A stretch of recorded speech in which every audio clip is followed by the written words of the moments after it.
Assalamualaikum warahmatullahi wabarakatuh. Bismillahirrahmanirrahim. Alhamdulillahirabbil alamin.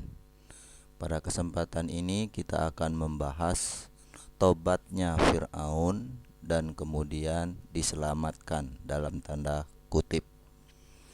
Fir'aun adalah seorang raja atau gelar dari raja-raja di Mesir yang secara turun-temurun sehingga berlangsung dalam waktu yang lama. Di antara mereka ada yang baik dan ada juga yang durhaka. Yang baik itu adalah Fir'aun di masa Nabi Yusuf alaihi salam. Sedangkan yang tidak baik, yang durhaka adalah di masa Nabi Musa alaihi salam yang begitu terkenal karena kejahatan atau kedurhakaannya. Adapun dosa-dosa yang dilakukan oleh Fir'aun yang menurut para ulama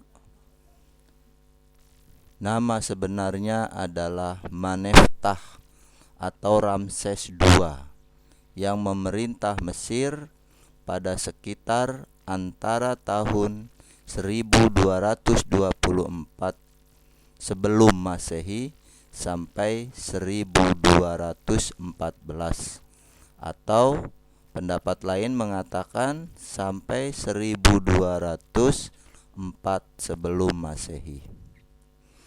Kedurhakaan yang begitu terkenal yang dilakukannya diantaranya adalah yang pertama, mengaku dirinya sebagai Tuhan. Sebagaimana Allah jelaskan di dalam surat An-Nazi'at, surat yang ke-79 ayat yang ke-24.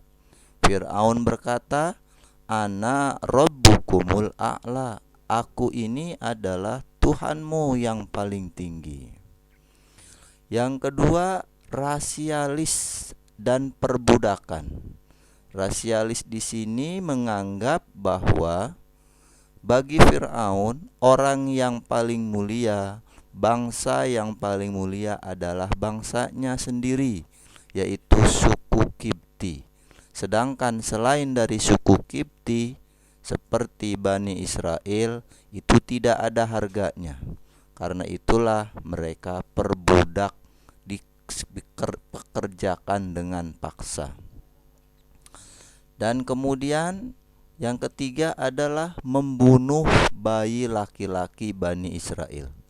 Ini dilatar belakangi dari rasa ketakutan yang luar biasa, bahwa nanti akan lahir seorang anak laki-laki dari Bani Israel yang akan membunuhnya.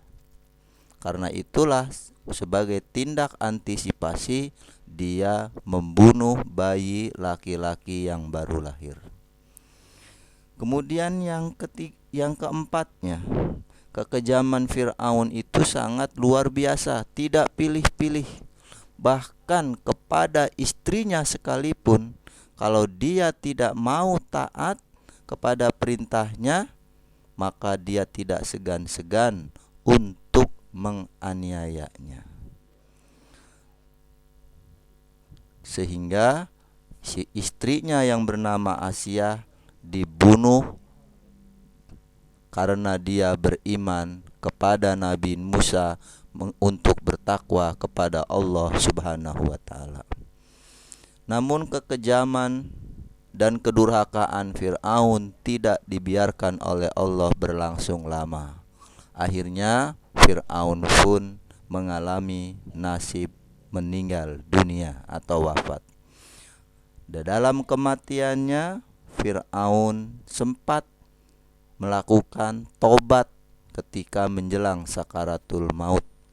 Ini kita temukan penjelasannya di dalam surat Yunus, surat yang ke-10 ayat yang ke-90.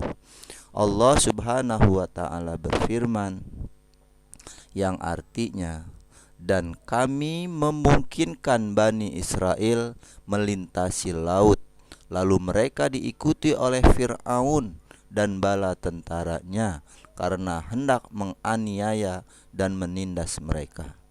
Hingga bila Fir'aun itu telah hampir tenggelam, dan berkatalah dia, saya percaya bahwa tidak ada Tuhan melainkan Tuhan yang dipercaya oleh Bani Israel, dan saya termasuk orang-orang yang berserah diri kepada Allah.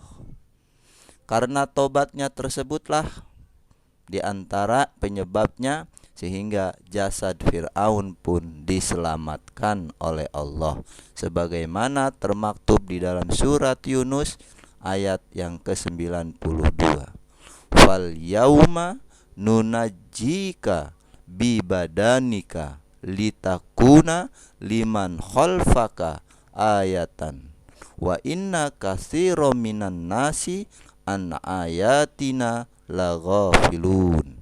Artinya, maka pada hari ini kami selamatkan badanmu supaya kamu dapat menjadi pelajaran bagi orang-orang yang datang sesudahmu.